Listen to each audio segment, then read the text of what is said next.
It's full time. Hello and welcome to Full Time, brought to you by AIA Vitality. My name is Shane Crawford, and this man coming from the Sunshine Coast, not the Gold Coast this time, is Ayrton. Woolley, how are you? What's happening? Give us all the latest news. Going very well, thank you, Shane. You're just up on the Sunshine Coast today. The Pies have arrived here a short time ago, so we've been following them around on the way back from Perth. The Saints have also been back up here in the past 24 hours as well, so plenty happening up here today. That's why I'm on the spot on the sunny coast. Now, what about the Collingwood West Coast game? Was it big news in Queensland? Because it was big news in Victoria. What a game. I've got to say the whole finals has been really buzzing in Queensland. Crawford, I was a bit worried about it during the home and away season, but particularly on the Friday night with Richmond up against Brisbane, it was a real good feel around the Gabba. The pubs were overflowing and the streets were full of supporters, and that's only built on the back of that result on Saturday night. But let's have a look now at what that means, I guess, for the semi-finals. So we've got Richmond up against St Kilda at Metricon next Friday night. The Tigers have made that choice before Geelong and Collingwood on the Saturday night. So another great weekend of finals next weekend too, Crawford. Yeah, it's interesting Richmond have chosen Metricon over the Gabba, especially considering the grand final is going to be played at the Gabba. But that'll be a great match. St Kilda obviously got a few injuries. It was a wonderful victory. They found a way to sneak across the line against the Bulldogs, so I'm sure that's made many a Saint fan very, very happy. And obviously Geelong taking on Collingwood, this is going to be an absolute beauty. Collingwood will take so much out of their win against West Coast. That was a gutsy, hard-fought victory. You know, 7 times the lead changed, and they just found a way. It was just incredible to watch. Much respect to what Collingwood were able to do, and that's going to give them so much confidence moving forward, knowing that they're capable of going over to West Coast, doing what they did, getting the job done. So taking on the Cats, oh, that's easy. Put it in the bag. We'll take a closer look at that game in a moment. The Saints, firstly, some news around on St Kilda tonight. Ben Long, firstly, has been handed a one-match ban for his bump on Jack Macrae. It was careless and medium impact. The Saints likely to take that to the tribunal there. But news too on Paddy Ryder today. Some really shattering news for him, Crawford. A hamstring tendon injury, so quite a serious injury, as you would know. And so he's been ruled out for the remainder of the final series. He may need surgery. On top of that, Jake Carlisle set to head back to the New South Wales-Victorian border, actually, for the birth of his third child. So he unlikely to play against Richmond on Friday night. So how do you think that affects the Saints, Crawford? I mean, they're three, or two mainly pretty key names, but Ben Long as well added to that tonight. Yeah, obviously very important players. Paddy Ryder, I thought, was going to be the difference against the Western Bulldogs. We saw weeks ago where he was jumping over Nat Nui, so he's in really good form. He was giving first use, and his impact on the game, he was able to push forward, he was able to mark the ball down back, and he really shone through, which was an incredible effort. When I look at the players that might come in, you've got Dylan Robertson, Savage, you've got Marsh, Hind, you've got Battle, who's had a foot injury. They rested because they said it was a bit sore, which is a bit sus to me because you'd bring him straight in, but it seems like there might be a bit more to it. And you've got Phillips as well, so they've got some players that they can bring in. They've been in reasonable form throughout the year, and that's what happens. Sometimes in finals, players go down, and this is a great opportunity for players just on the fringe to come in and really make an impact. Well, Richmond, of course, is their next opponent. Tom Lynch, a big chance to return. He looked pretty good on the track last week. I was surprised he didn't play, but more likely to return now. I heard Trent Cotchin today talking about their discipline, gave away a lot of 50-metre penalties against Brisbane last Friday night. What do you want to see from Richmond in terms of turning around that game from last weekend? Yeah, no, I thought Richmond were fairly good. I still think they're capable of winning the flag, but those undisciplined acts have got to get out of the team. You know, giving away 150 really hurts, especially when it results in a goal, but giving away 4, that's just really, you know, I was going to say something rude, but I won't say it, but that's not allowed. You just can't do that. It's undisciplined. It doesn't look good from a coaching point of view. It doesn't look good from a team that's been very well respected on the field for a long, long time. So just got to go hard at the footy. Don't get caught up in it. Play their own style of footy. And we know when they're up and about, and obviously with Lynch coming back in, they're going to be very, very hard to beat. Well, the other match, of course, is Geelong and Collingwood. Pies arriving here on the Sunshine Coast, as I said, late this afternoon, the flight back from Perth for them. A really interesting, an intense game. It was an incredible game. The Pies, you thought they were going to get reeled in, didn't you, Crawford? When West Coast hit the front, Mason Cox, of course, was so big. What did you make of that performance, backs to the wall, with guys like Steele Sidebottom and Jeremy Howe missing? Well, I thought Nathan Buckley all week had set the scene as like us against the world. We're in our hub. We've got players and coaches and support staff in vans and all over the place. This is us against the world, and we're just going to go for it. And I loved what he did from a coaching point of view. I really do think it's his best coaching performance ever. He had 5 players over 200 centimetres in the side: Cox, Grundy, Roughhead, Cameron and Moore.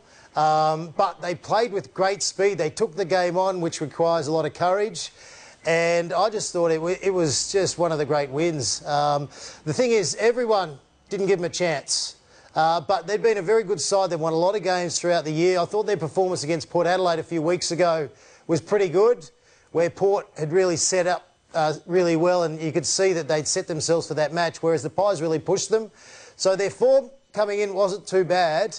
And who knows where the confidence may go from there. It might go sky high, and they might continue on their winning way.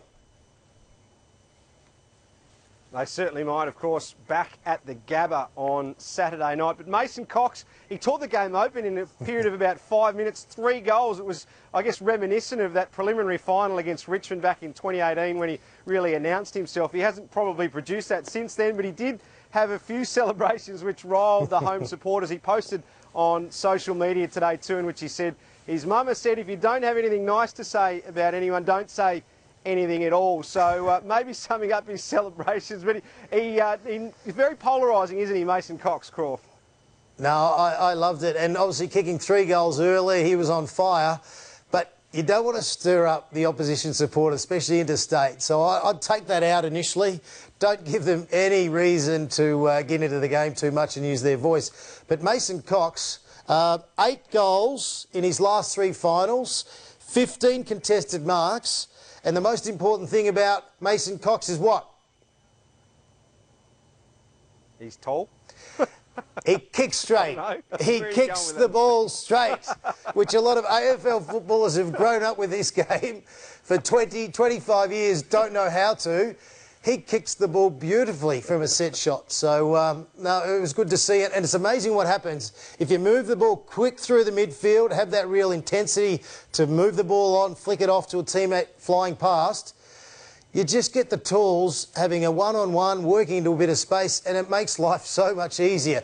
It's quite simple. If you look through a lot of the good teams for a long, long time that have gone on and won premierships, you move the ball fast into a forward line. The play doesn't have to be perfect, but it gives the forward every opportunity.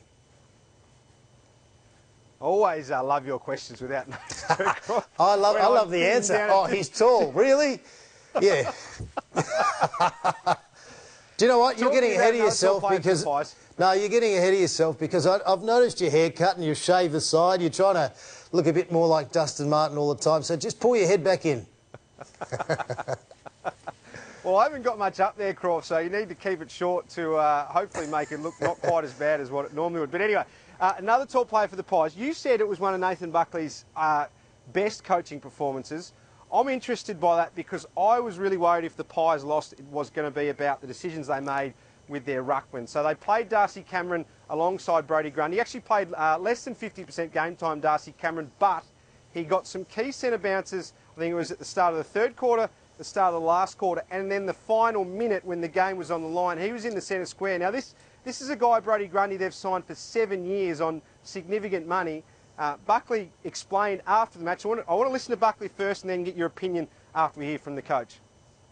Yeah, well, we wanted Darcy and Brodie to share the load. We wanted to keep Mason forward as much as possible, and we also thought that Nick was going to be a handful. Darcy Cameron, his contest in the ruck is good. He's a natural ruckman. I mean, we've played him forward a few times as a second ruck, but he's a natural ruckman. He's a very good ruckman, and in infield play, he was able to get down the line and help us there early. And I just thought that the balance was right to share the load amongst those two boys and try and keep keep the heat on a player who is an All-Australian ruckman this year for a reason. Now, Nathan Buckley went on to say that Brodie Grundy is not carrying an injury, Crawford. Now, I don't quite buy that explanation about splitting the time, because the final centre bounced of the game with a minute left. Brodie Grundy has got to be in the middle, surely, against Nick Nat. Yeah, I don't necessarily think the ruckman's the most important person at the centre bounce, especially when the game's on the line, which you might think is a bit crazy. I think the on-ballers setting up, you've got to have your 18, your most experienced. We saw with the Cats, they were getting a bit of momentum. They were 7 points down against Port Adelaide, and they went with Duncan, Atkins and Dalhouse, who had never been in that starting position as a 3 in their whole career. And guess what happened? Port Adelaide get the ball out of the middle, they kick a goal. Whereas Collingwood still had, all you want from Cameron is just compete, okay? Don't allow them to really get that first use. And you need your senior type on-ballers just to set up really well and force, if they do get the ball, to come in nice and high and give the defenders a bit of a chance to get in and spoil. So I at the time, was questioning why isn't Grundy in there, but I like it. Just shows you what Nathan Buckley thinks of Cameron. He obviously holds him very, very highly, and when the game's on the line, to back a young fella in like that, I think that speaks volumes of what Collingwood thinks of him moving forward. So a very brave call, but guess what? It was a master stroke because they won by 1 point, and it was a wonderful victory. Yes, when you win, those sort of things can get glossed over, can't they? They're all going for you when you win. If you lose, not so much. Anyway, Geelong, I guess they're the other side of the coin, aren't they? The Cats gone into this finals campaign saying this year was going to be different for them. 4 wins from 16 finals under Chris Scott since the premiership in his first season. That was going into the game. The Cats said we're better off this time around. We're fitter. Joel Selwood's fitter. Gary Ablett's in better shape. Yet again, they stumbled on this stage, Crawford. What is it about Geelong, and why can't they get it done at this time of year at the moment? Well, the Cats didn't win because they had too many poor performers.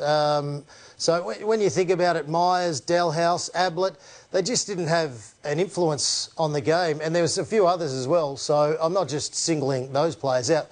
They're a very good team, and I know a lot of people are saying that they choked and they're not the team.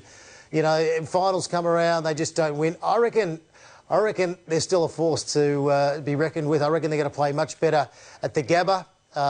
They seem to play there a little bit better, a bit more space, and I reckon just look out for the Cats, because Tom Hawkins, very rarely does he kick poorly, and for some reason he was rushing his set shots, which was very unlike him, which just shows you that crowd factor can influence your decision-making. They had, way too many passengers last week, and I know they're much better than that. So I'm expecting the Cats to bounce back in a big way.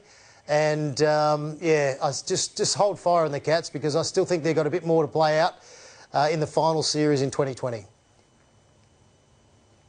Well, Chris Scott certainly wasn't buying into any of that, what he described as basically lazy or superficial analysis of the Cats' finals record. This was the Geelong coach after that loss to Port Adelaide.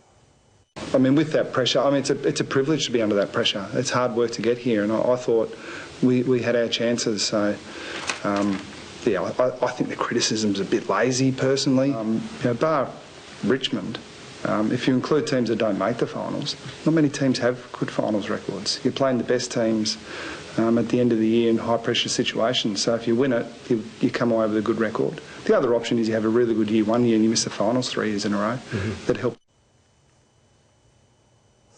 He makes a good point about that appearing in finals, doesn't he, Chris Scott? They have been there a number of times, the Cat. Anyway, it's time, Crawford, for your Sunday roast.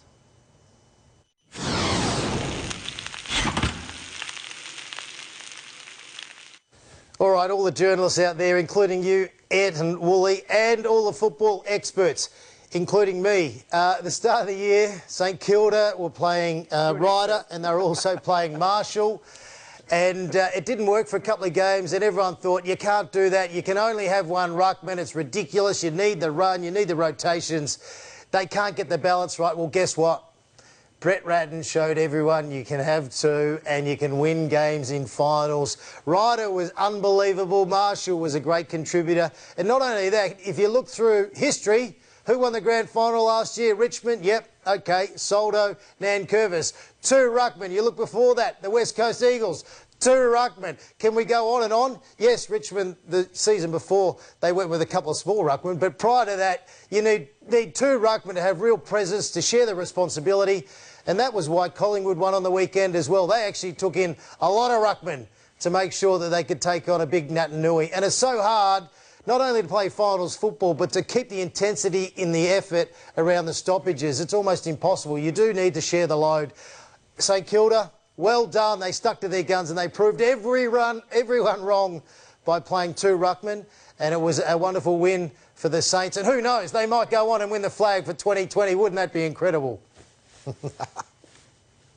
Certainly would. What else was incredible, Crawford? Well done for pushing through my little clip there. I don't know if you heard that, but sorry about that halfway through your roast. Just got a bit excited when I heard you describe yourself as an expert there. I like that. Hey, one special note from the weekend too. We love finals footy, and we knew on the weekend it was going to be close, and we knew that we weren't sure which way the games were going to go, and the home ground factor. It was fantastic. We loved it. We loved all the sides that participated. They had a real crack and brought their very best. But we also loved the celebrities up and about. We had Ash Barty at the Richmond game, having a beer, doing the fist pump. We loved that. Eric Bennett was on Twitter, you know, on the edge of his seat with the Saints, and I heard him interviewed on the radio, and he was so emotional before the game, so I could only imagine during the game. You got Chris Hemsworth, the Bulldog. I love it. Brings out everyone, sports stars, movie stars from all around the world. This is why we love our game of AFL footy. It gets us off the edge of our seat. It even got me off the edge of my seat, and I don't care for anyone to win the flag apart from the Hawks. So it was fantastic. Love it. And let's hope the finals are just as good as they were for the first week. Certainly, Crawford. Are you having a beer like Ash Barty on the couch, or are you allowed to? Or I was having a glass of milk. Of course you were. Hey, just want to run one thing by you before we go, Crawford. Got a bit of a theory on the finals this year. Now, we've had some great games, really hard to pick, as we saw last week when you sat on the fence for all of these matches. Do you think the fact that we've had a 17-game season, each team's only played each other once, has made for a more even finals campaign because we haven't had anyone get a free ride into the finals on the back of a cheap draw? Do you reckon there's some merit in that? Absolutely. I think the AFL have to consider that. You know, whether or not you have a 17-round season, so everyone plays everyone once. The thing is, when you have these little sort of compact games like we've had this year, sometimes it might favour some other teams compared to some other teams. So, you know, I think if you have consistency throughout the season, I reckon there's something in that. I'm not sure the AFL are going to allow that because it does advantage some sides, especially if you play Adelaide twice this year. Obviously, they improved towards the end of the year, but if you played them start of the year and then at round 12, you're chalking up 2 wins, and that's probably an advantage, really. So the AFL have got a lot of thinking to do. I think they've done a wonderful job to keep the season going.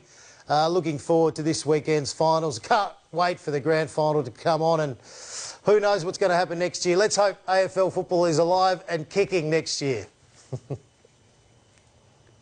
Let's hope, Crawford. Good to see you again. I'll see you next week. Oh, hang on. This is breaking news just from the news desk. You would like what? Ayrton Woolley to stay up on the Gold Coast for another year because there's every possibility the players are coming back to Melbourne. Good luck with that.